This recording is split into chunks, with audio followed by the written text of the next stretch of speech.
Disclaimer: this content is intended for mature audiences only.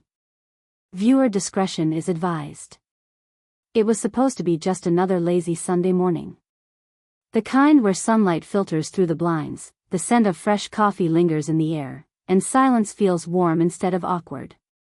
But that morning was anything but ordinary. I still remember lying in bed, half asleep, when he suddenly pulled my legs with a playful tug that sent a jolt of surprise through my body. I didn't know whether to laugh or scream, because in that moment, everything in our marriage shifted. Just a little. But enough to make me stop and question everything I thought I knew about us. You see, I'm Emily, just a small-town American woman with a heart too big and a mind that overthinks everything. And he, Mark, my husband of 5 years, is the type of man who never loses his calm. Steady. Predictable. Safe. Until recently, when something in him changed. At first it was subtle. More teasing. A different kind of intensity in his eyes. But that morning, when he pulled my legs in that silly, slightly reckless way, I saw something unfamiliar behind his smile. Something deeper than just a joke. We've always been the kind of couple people thought had it all figured out. Friendly neighbors. Shared dinners. Weekend getaways. But behind the closed doors of our home, the lines between love and routine started to blur. What happens when the person who knows you best starts surprising you in ways you never expected? And what if those surprises lead you down a road you're not sure you're ready to travel? That morning turned into a long day of little moments. Touches that lingered. Looks that said more than words. And then, the twist. Something he confessed that evening, with his hand on my back and his voice low in my ear, changed the entire direction of our story. It was something small, yet it stirred the ground beneath us like an aftershock from an earthquake we never saw coming. What do you do when the man you thought you knew shows you a side of himself that feels both thrilling and terrifying? When every kiss, every shared smile starts to feel like a puzzle piece that no longer fits where it used to? When love doesn't fade, but transforms into something more unpredictable, more passionate, maybe even more dangerous? As the sun dipped below the horizon and the house grew quiet again, I found myself staring at him across the dinner table, heart racing. He smiled. But this time, I didn't smile back. Because I had a choice to make. And the next words out of his mouth? Let's just say, I never saw them coming. Would you laugh, or scream? He looked up at me with that same boyish grin, like he hadn't just flipped my entire world upside down. I forced a smile, but something inside me was buzzing, like I was standing on the edge of a cliff, unsure if I'd fall or fly. What did you just say? I asked, my voice lower than I meant it to be. He just chuckled, like I'd missed the joke. But I hadn't. I heard it. Every word. And even though they were wrapped in laughter, they carried weight. Real weight. Mark had always been the steady one between us. The type who double-checks if the stove is off, pays bills on time, makes weekend pancakes like it's a ritual. And me? I was the dreamer. The talk too much, feel too much type who kept old love letters and cried at random commercials. But lately, something between us had started shifting. Not in an obvious way, but in small, barely noticeable cracks. His long hugs started to feel shorter. His texts, more formal. There were fewer kisses, fewer questions like, "How was your day?" Just the everyday routines, only colder. That Sunday morning, the one with the leg pull and the teasing look in his eyes, was like a spark in a room full of forgotten candles. Something about it felt playful, yes, but also strange. Like he was trying to get a reaction out of me. Or maybe trying to see if I'd still react at all. We spent the rest of that day going through the motions. Grocery shopping. Laundry. Dinner prep. But my mind kept drifting back to the look in his eyes. That flicker of mischief, or was it guilt? And what he whispered after dinner still echoed in my ears. I haven't told you everything. What hadn't he told me? I stared at him across the table, searching his face for answers. But he just kept eating like nothing happened. As if secrets weren't hanging between us like invisible curtains. That night, he pulled me into bed like he used to, gentle, familiar, warm. But even as his arms wrapped around me, my heart didn't rest. Because something inside me knew, we were standing at the start of something big. Something that could either bring us closer, or tear us apart. And I still didn't know whether to laugh, or scream. The next morning felt quieter than usual. Not in a peaceful way, but in that strange, in-between way where it felt like something was about to happen, but no one wanted to say it out loud. I watched Mark move around the kitchen, making coffee like always, humming under his breath like nothing had changed. But everything felt different. His words from the night before still lingered in my mind. I haven't told you everything. What did he mean? Was it about us? About someone else? Or was it just one of those moments where people speak before thinking and then pretend it never happened? I didn't know. And I hated not knowing. He handed me a cup of coffee with a kiss on the forehead, acting like it was just another Monday. But I couldn't play along. I needed answers, yet I didn't want to push too hard and scare him off. We'd both been so careful with each other lately, like we were trying not to step on a crack that could break something beyond repair. Later that day, I met up with my best friend, Jenna, at a small local cafe. I needed to talk, even if I didn't know what to say. As we sat by the window, I told her about the leg pull, the teasing smile, and the quiet confession afterward. Jenna raised an eyebrow, stirring her tea slowly. You sure he's not just messing with you? Maybe he's trying to spice things up, she said with a smirk. Maybe, I replied. But it didn't feel like just flirting. It felt like there was something behind it, something he wasn't ready to say. Jenna leaned in, lowering her voice. Emily, has he ever made you feel like he's hiding something before? I paused. There had been a few moments. A strange phone call he took in the garage last month. The way he suddenly changed the topic when I asked about his work trip. Small things. Things I brushed off. But maybe I shouldn't have. Now I was wondering, what if this was all connected? What if the playfulness was a cover for something deeper? Or worse, something broken? As I drove home, I couldn't shake the feeling that I was on the edge of finding something out. Something I wasn't sure I was ready for. But now it was too late to pretend things were fine. What do you think Mark is hiding? Is it something innocent, or something that could change everything? Comment your guesses below. I want to hear what you think before I reveal what happens next. That evening, the tension in the house was so thick it felt like I could slice through it with a knife. Mark was unusually quiet, his eyes flickering toward me now and then, as if he was waiting for me to ask something, or maybe confess something himself. I wanted to speak, to just blurt out everything, how I felt the distance, the shift, the weight of his silence, but I couldn't find the right words. We sat on the couch together, close but miles apart, the sound of the TV filling the space between us. Suddenly, his phone buzzed. Once. Twice. He reached for it quickly, too quickly, and turned the screen away before I could catch a glimpse. That single motion made my stomach twist. I looked at him, hoping for an explanation. He didn't offer one. Instead, he stood up, muttering something about needing to take a quick call. He left the room, the hallway swallowing him up like a shadow. My heart was pounding. I didn't want to be the type who snoops. But I also didn't want to be the woman left in the dark. So I stood up, walked slowly toward the hallway, and stopped just before the kitchen. I couldn't hear his exact words, but I caught enough to know it wasn't just about work. His voice was low, softer than usual, the kind of tone you use when you're trying to keep something private. Intimate. I didn't want to jump to conclusions. Maybe it was something innocent. Maybe he was planning a surprise, or dealing with a family issue. But my gut kept whispering something else. And I'd learned by now not to ignore that whisper. When he came back into the room, he smiled like nothing happened. I smiled back, but inside, my mind was racing. I needed to know the truth.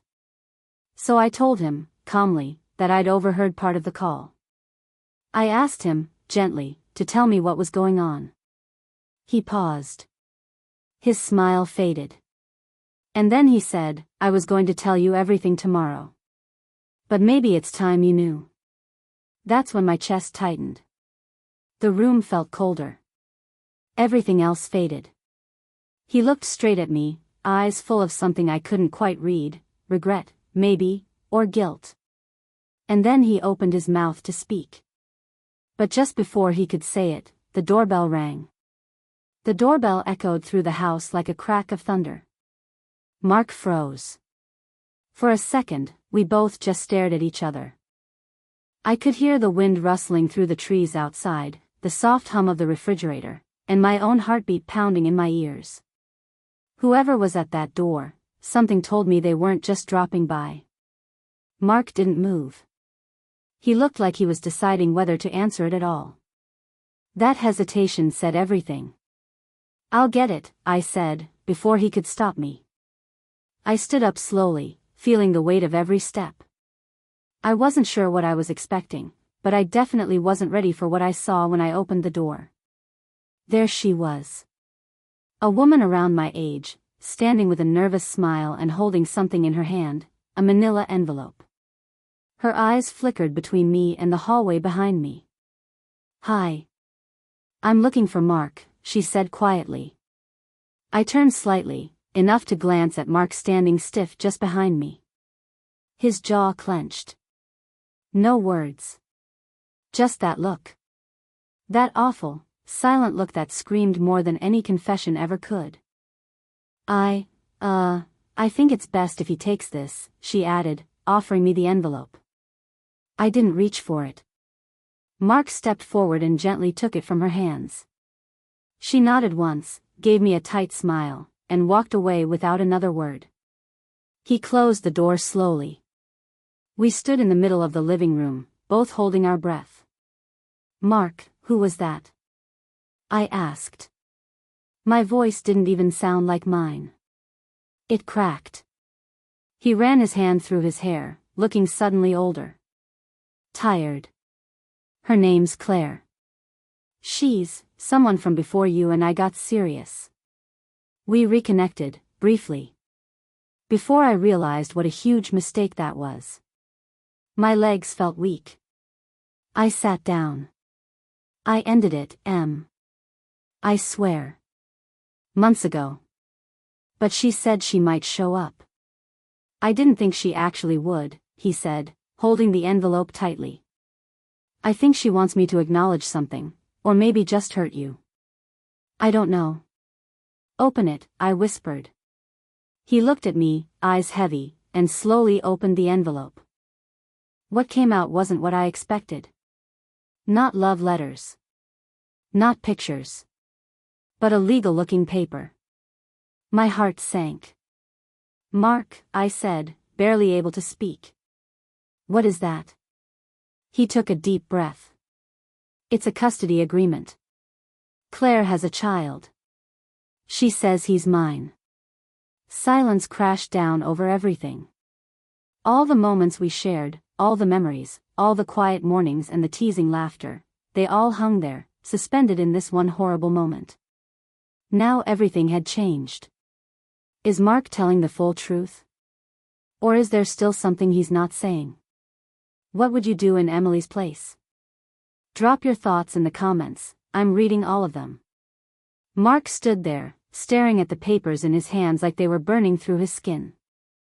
I felt frozen, everything around me slowing down, except my thoughts, which were spinning out of control. He looked up at me, eyes wide and pleading, but words wouldn't come. I couldn't tell if I was angry or just numb. Why didn't you tell me sooner? I finally whispered. Before she had to show up at our door. I was scared, he said, his voice cracking. I didn't want to lose you. It happened before you and I got serious, right before we said, I do. I didn't even know she was pregnant. She only reached out a few weeks ago, and I was trying to figure out how to deal with it without breaking us. I sat there, silent, letting it sink in. A child. His child. With another woman. It felt like something heavy had settled on my chest. But beneath the shock, there was a strange sense of clarity. This was real. This was our life now. Not some perfect romance, but a complicated, messy, human one. He knelt down beside me, taking my hand carefully, like he wasn't sure I'd let him. I love you, Em. Nothing about that's changed. But I can't lie to you anymore. If you want to walk away, I'll understand. But if you stay, I'll be honest from here on out. No more secrets. My heart broke a little hearing those words. Not because of what he said, but because I believed him. And somehow, that made it even harder. But just when I thought I'd made peace with it, when I thought this was the biggest twist life could throw at me, the doorbell rang again. I stood up slowly, almost afraid to open it. But I did. And there he was. A boy, maybe 6 or 7, standing beside Claire. His eyes were wide, curious. But the twist wasn't the child. It was the envelope he held in his hand. Claire spoke first. I think there's something you should see, about the test results. Mark took the paper, unfolded it quickly. His face went pale. He's not mine, he whispered. The air went still. Claire nodded slowly. I wasn't sure either, but I had to know. So all along, the fear, the lies, the distance, it had been over something that was never real to begin with. But what was real, was us. Mark stood there, holding the paper, hands trembling slightly.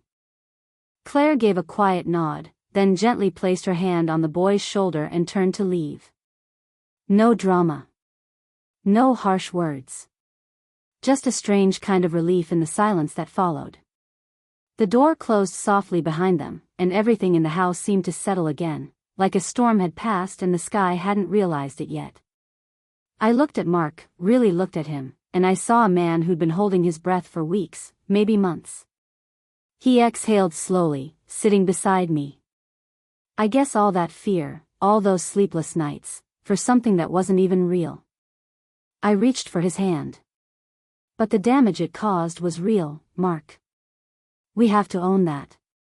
He nodded, his eyes meeting mine, soft and raw. I want to fix it. Whatever it takes. I don't want to lose you over things that should have never come between us. We spent the next hour just talking. No yelling, no running. Just talking. About trust. About honesty. About how easy it is to drift even when love still lives between two people. We admitted to the spaces we'd let grow between us and promised, genuinely, to start filling them again. Not with perfect moments, but with honest ones. In the days that followed, things didn't magically heal overnight. There were still moments of quiet, still little shadows of doubt. But we faced them together. Slowly. Patiently. We went on long walks again. Cooked dinner together. Laughed without tension hanging behind every joke. Love, in its most human form, started to feel alive again. A few weeks later, we bumped into Claire at the farmer's market. She waved. The boy smiled shyly. And surprisingly, I smiled back. Life had a strange way of teaching lessons in ways you never expect. That playful moment, the morning he pulled my legs and made me question whether to laugh or scream, it turned out to be the start of everything. A shake-up we didn't see coming, but maybe one we needed. So to anyone watching, real love isn't always neat or easy. Sometimes it tests you in the messiest ways. But if you're both willing to fight through the noise, you might just find something stronger on the other side. How did this story make you feel? Would you have stayed if you were in Emily's shoes? Drop your thoughts in the comments. And if you want a sequel, just say the word. 1.